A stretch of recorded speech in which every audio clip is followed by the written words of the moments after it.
Hi and welcome to the third part in the three-part video series. I'm Rob and I'm taking today's session and we're going to be covering fact finding. So let's jump on the computer and get started. Okay, so we're on the computer now. Let's get stuck into our third part in the three-part video series, and this part is going to be on fact finding. 6 ingredients to improve your proposal/quotation so it becomes a robust part of your selling process. So let's get started. So first things first, fact finding is gathering information by asking not only the right questions but asking them in the right way. Information about your customer, their lifestyle, their desires, needs and wants. So, you know, it needs to have a structure, and for me, of the sales steps, none are as important as this part. So one of the key things to do is to slow down when you're doing a fact finding session, whether it's over the phone, face to face, and you need to learn what you need to know by asking open-ended questions, and we'll come to some example of those in a moment. Most people, whether they're experienced salespeople or just people who are customer service, they naturally don't ask open-ended questions. And your goal on any sales call is to either gather information that will allow you to help a prospect fill a need or solve a problem. Okay, you need to gather accurate background information that will allow you to offer effective solutions. So, you know, as opposed to the picking the phone up and just presuming and doing a lot of assumptions on what the client needs, or vice versa if it's an outbound call, the fact find is really trying to delve into what are they requiring from your business, or if anything. So what's the purpose? What's the purpose of the fact find? So the main things are people prefer talking as opposed to listening. And the more you listen, the better your prospects will like you. And prospects buy products from people they like. You know, it's a very known fact. So whether it's a customer service over the phone, whether it's a face-to-face sale, whether it's an inbound call, an outbound call, if you're doing more of the listening and the client's doing more of the talking, you know, generally you're getting them then to talk about their favourite subject. And their favourite subject is them. Being prepared also means that in addition to the standard queries, your staff are prepared with specific questions that relate to the prospect being called upon. Along with the basic facts, you need to uncover your prospect's attitudes and opinions, the kinds of things that are important to him or her. And this is really important when you're dealing with a client. In order to gather this important information, you must ascertain basic, concrete facts that allow you to qualify the prospect and then direct your presentation to fit the particular needs of your prospect. These are called fact-finding questions. They should be simple and easy to answer. So let's have a look at what questions your staff, yourself, your salespeople should be asking. And the fact-finding questions answer the basic who, what, where, when, how and why. And they're very important in the process of the sale. So the first one is going to be a permission question, because naturally, whether it's over the phone, whether it's face to face, you need to ask permission. Would you mind, Mr. and Mrs. Jones, if I ask you a few questions? It's really important to figure out what product's right for you. Now, a lot of your staff, your telesales, your customer service staff will probably be in a good habit of asking this question, but you'll be surprised at how many people aren't asking that in your business. So maybe an inbound call comes in, are they in that process of every single call that comes in asking a certain questions, and firstly asking permission to ask those questions? I'm getting your brain thinking now, aren't I? So it's something you need to be looking at. The fact find is a great chance to find out more about your potential client, and it's really important to figure out what are their needs, what are their requirements, why have they called you today, or why potentially could you be selling them a product or a service. It also shows you care and you take pride in your job. As we talked about a minute ago, people buy from people they like, and the more that you're listening and taking an interest, and it's a genuine interest, whether you're a salesperson or customer service or just a staff member who picks the phone up, you've got to care. You've got to care about the client and what their needs are, what their requirements are. Too often, we've all had it where you call up a business and someone says they're going to call back. Great example. I'm off on holiday in 3 days, and I called the people that I booked the holiday with 3 times over the last 3 days, and 3 different people told me that someone would call me back with the relevant information. It didn't happen. So what does that do? It gives me a bad taste in my mouth. And actually, when I was on the phone with them, they didn't sound like they cared about my concerns, my issues, my finding out all the relevant information. The fact finding, asking set questions controls the process. Because unless you've got trained people on the phone, unless they've got script and structure, unfortunately they'll go into what we like to call at CRS Sales Academy waffleitis. And it's very easy. It's very easy to do. We've all done it. I've got a structure and a set process in this presentation, otherwise I would just go into waffle mode. And I know me, Chris and Stu, we tried putting the 17 ingredients together, and we tried doing it without a PowerPoint because we wanted to do something slightly different, but it didn't work. It just became a bit of a waffle. So structured questions. Do your staff have an inbound questionnaire, an outbound questionnaire to fact find that client? What is that client's requirements? If they don't already, you need to be writing this down and thinking about straight away, how can we put 4, 5, 10 questions in place to overcome objections, to find out what the client really needs from our service. So some examples are, who else will be involved in this buying decision? It's really important, especially if you're doing face-to-face sales. There's no point in doing a pitch to a one-legger, as we call it, when the wife's out or the husband's out. All that's going to happen at the end of that pitch is, well, I need to speak to my husband or my wife. So it's an easy get out for them if you're doing that, if you want to close business on the night. Another example, how will this product or service be used? Again, a great question.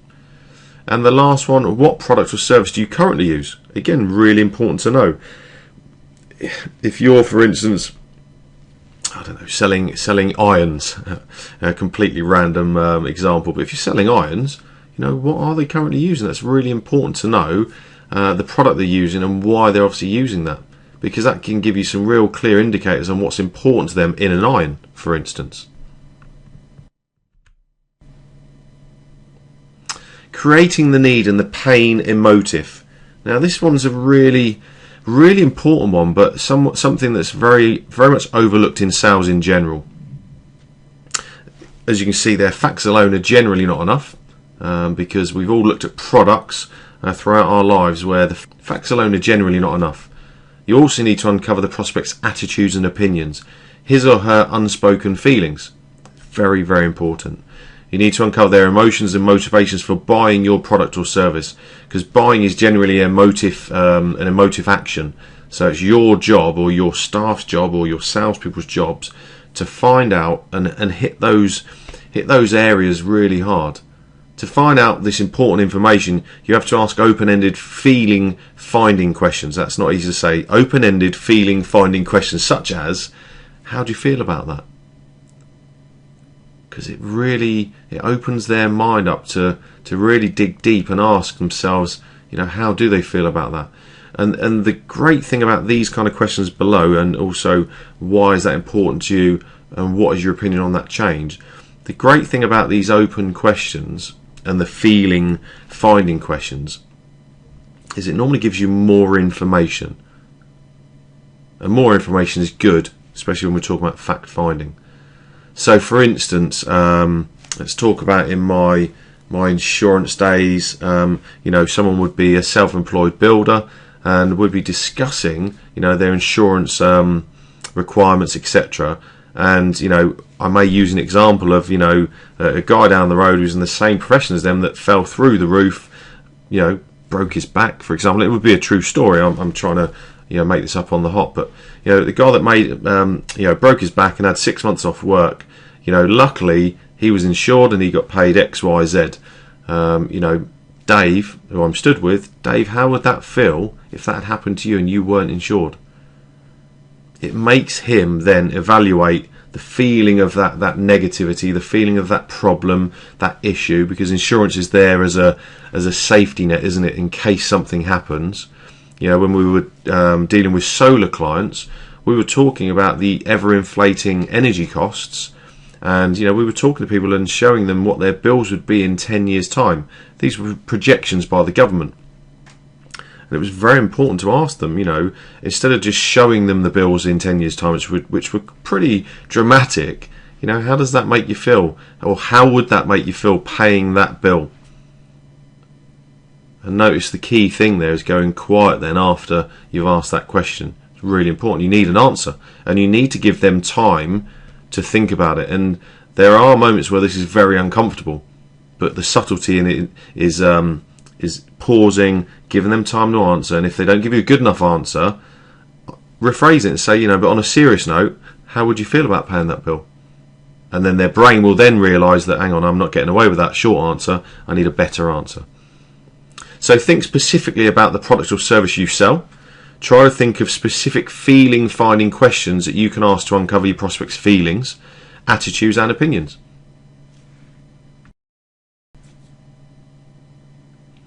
So ingredient number 4, summarise the pains and consolidate. And what we mean by this is obviously, as you're going through your fact-finding questions, or your staff are, or your customer service people are, you need to then summarise what the client has fed back to you. And this is really important on getting their mini agreements to the things that they've said. Because there's an age-old saying that, as a salesperson, whatever you say is a lie, what the client says is true. So it's really important now to summarise what they've said. So at this point you're repeating everything back to them that you gathered in the fact find. This is why all the answers need to be recorded, either handwritten or typed in as they're going through the fact find. So an example could be, so I've just spoken to a client, let's say, keep the solar example, and I'd say, Dave and Jane, can I just confirm that you said your bills are going up, is that right? And I'm going to wait, and I'm going to acknowledge, wait for some acknowledgement of a yes answer. I'd like it verbally, but it's just those mini commitments. So in 2 to 5 years' time, Dave, you said you'd need to cut back to pay the bills. You were talking about cutting back on your golf membership, your nights out, specifically your date nights, and potentially family holidays. How did that make you feel? So again, I'm going to get them to go back to how they felt when we were discussing the things that they're going to miss out on, the things they're going to have to sacrifice. So what's going to prevent those things from happening as they currently stand, Dave? And again, nice long pauses. I want them to really be thinking about these things. This is possibly the second time they've heard about these potential problems, and I want them to really think about it. And again, how does that make you feel knowing that? And in a way, the best thing that can happen in these scenarios when you're talking about the feeling and the fact find is you want someone in a way to get on their high horse and get a bit aggravated and be a bit aggrieved that these problems exist. And Dave, if I could find a way of making sure those things didn't happen, how would you feel about that? And then there's a little takeaway at the end. If you qualified, for instance, for solar, we were using the that close at the end, and then obviously we'd pull it away from them. So it's a little bit of pull selling in there. We're not talking about pull selling in these ingredients, but it's very important to not make them feel like they've got the solution already. So if I could find a way of making sure these things didn't happen to you, Dave, how would you feel about that? Oh yeah, I'd feel really, really good. That's obviously if I can help you. And again, the language you're using in your fact find to ask open-ended questions followed immediately with closed-ended questions. And again, all the different companies that we've worked out, the training we've done, people feel like they're good at doing it, but until you put them on the spot and role play them, you find that they're absolutely terrible. Even when you ask salesmen or experienced salesmen about how they rapport build, they ask lots of closed questions. And closed questions just end a conversation very quickly, and it feels very, very, very forced. It feels like it's a bit of a Spanish Inquisition. So the open-ended questions, especially early on in a call or an appointment, they make things flow and they get the client talking. the prospect will most likely answer to the second question, and the answer will be the undesirable yes or no, or as best as a brief response. So a quick example, the salesperson, what do you think of that? Was it a good idea? Prospect, yes, I guess. So it's very short, it's very, very blunt. So if you examine the salesperson's question, you may have noticed something else amiss here. The salesperson has in effect answered his own question, leaving the prospect with really little or nothing to say.